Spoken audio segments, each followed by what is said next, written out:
Mind పోయా, పిచ్చి పట్టా, మెంటలేకా కాదు. నీ కోసం కాచుకొని ఉన్న ఆ ఘోరమైన తీర్పు నుంచి నిన్ను కాపాడాలని ఎక్కాడు సిలువ. నిత్యము మండే ఆ నరకాగ్ని నుంచి నిన్ను తప్పించాలని ఎక్కాడు సిలువ. పిచ్చి బట్టి కాదు. ఒక చేతిని నలగొట్టుకుంటే నేను పిచ్చోడన్నావు, మరి ఒళ్ళు అరికాలు మొదలు నడినెత్తి వరకు, శిర మొదలుకొని సిరిపాదం వరకు సర్వ శరీరము తూట్లు చీలికలు పేలికలై సిలువలో వేలాడాడు నా ప్రభు.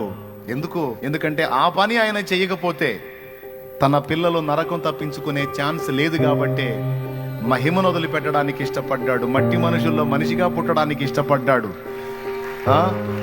అరచేతుల దెబ్బలు తినడానికి ఇష్టపడ్డాడు. ఉమ్ములు సహించడానికి ఇష్టపడ్డాడు.